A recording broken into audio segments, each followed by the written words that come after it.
Shalom. This is a Sharban Yasharala out of Lions Den Camp, located in Jacksonville, Florida. First and foremost, I would like to give our praise and honor and glory to the Father and the Son in the proper true Hebrew tongue.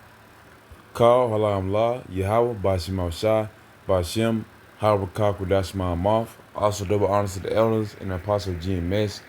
Double honors to our apostle here, Ahar Wamba and Sharala. Peace and blessing 1/3 and salutations to those for elect. It's going to be a quick little spiritual hydration going into Jeremiah chapter 51. Being the Lord, fanning, sending his fanners, He has Yahweh Shai. Of course, he wants ultimately, he wants conquest. He wants more altercation, more, he wants this place to go as well, man, because he's going to be the ultimate hammer, man. Esau may be the economic and political hammer right now, but literally, Yahweh Shai is coming down with that sword, coming down with destruction. And that's because that's his job, that's his duty, and he's waiting on his father's he's waiting on his father's sign. And we the same thing we doing. We waiting on the Lord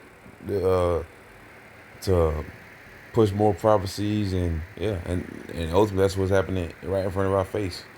All right.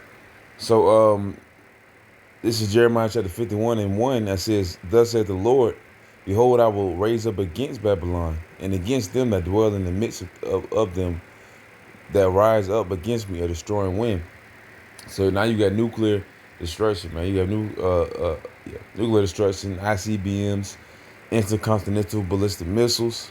All right, these are things. These are things, of course, like Hiroshima and Nagasaki. Man, they'll instantaneously disintegrate you, burn your shadow into the pavement. Anyone in the surrounding area is gonna get impacted and be mutated, or get hurt from it. Even die simply from the radiation. Nonetheless, that's what the Lord is bringing up against this place, Babylon. This place, Babylon, is America, man. Spiritually, Sodom and Egypt. These the same places that have been destroyed because of the countless atrocities and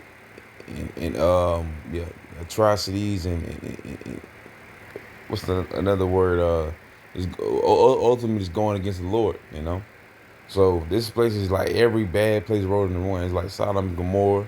It's Rome reincarnated. It is the Grecian Empire. It is the once again the Babylonian Empire spiritually.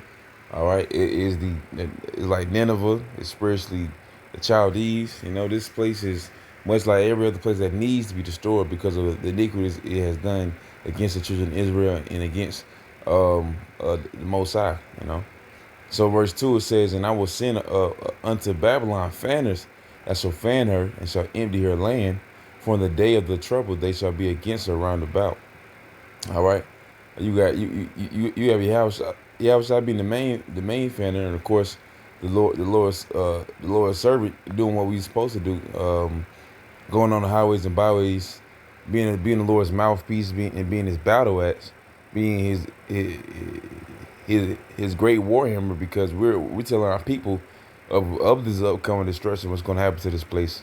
It's happening in our very, like, literally in front of our eyes, and just because it's not happening right now, it's being said it's not going to happen at all.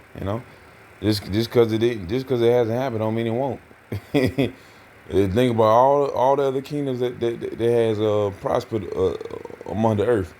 Even if they weren't as here as long as Babylon's been for, like, 500 years, of course, they still has met their end, because at one point in time people said it would never be destroyed, and guess what happened to it?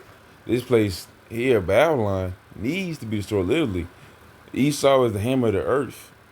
Everything you see in America is made to be a spectacle for the rest of the earth, man.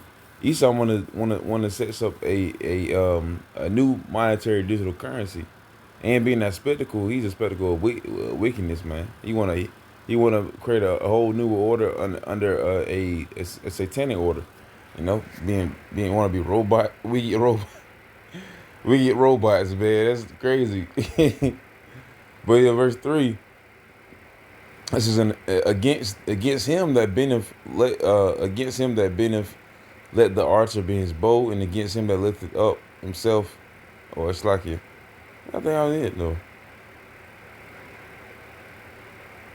Yeah, and that was it, man. Just some two precepts. Just some two verses. Yeah, this whole lesson right here. But nonetheless, that's what the Lord is sending up against Babylon. His fanners, man. You have a shy. You have his mouthpieces. All right. These prophecies are unfolding, and ultimately, with that, prophecies are going to more shoot destruction. It already says it. It says of them that rise up against me are destroying winds. So kind, man. If the prophecy unfold, Esau at the end ultimately gonna get a destroying win up against him, man, because it was the Lord's will, Yahweh, the Most High, the Father. It was His will to do so. He sent His begotten Son, and the begotten Son has His friends and His servants, the prophets. Lord will impart that number.